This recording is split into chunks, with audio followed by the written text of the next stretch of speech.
February 28, 2008. Mark Nelson was admitted into a Tallahassee, Florida hospital with double pneumonia, but that wasn't the worst news he'd get. He said that I had AIDS.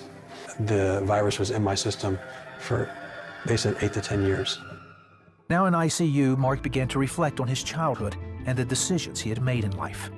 Growing up in a church-going middle-class family, he had most everything he needed, except the attention and affection of his dad. I was looking for that connection to a male figure that could give me some affirmation that I was doing something right.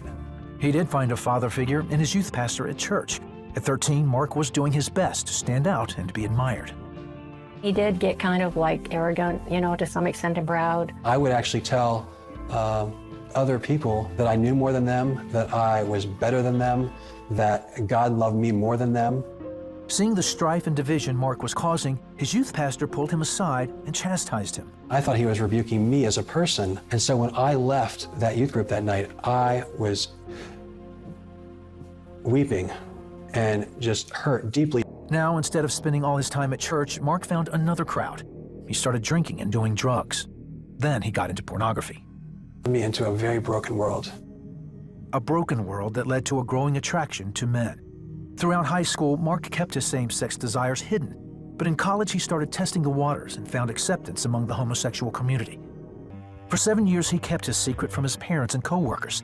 Then, in February 2008, after several months of being sick, he landed in the hospital with double pneumonia and AIDS. I had a lot of fear about what was going to happen to me. Doctors decided to put Mark into a coma to help his body rest. Meanwhile, Mark's parents got word and came as soon as they could. They discovered their son was not only in a physical battle, but a spiritual one.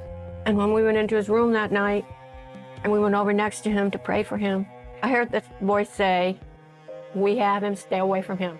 Doctors gave Mark's parents little hope as his health continued to decline. For the next several weeks, family and friends prayed around the clock. Then on Easter weekend, Mark coded. I started seeing scenes of my life just flashing before my eyes. And I knew that they were all based off my years of living in homosexuality. It went complete darkness again. Slowly, I started hearing these screams and cries for help. And then I started feeling these kicks and these punches, these physical blows to my body. And it was overwhelming me, and I got to the point where I couldn't really take it anymore. And I cried out, "Jesus!" And immediately my soul re-entered my body. Just released Mark a few weeks later, they said his HIV was undetectable. Now at home, Mark surrendered his life to Jesus Christ.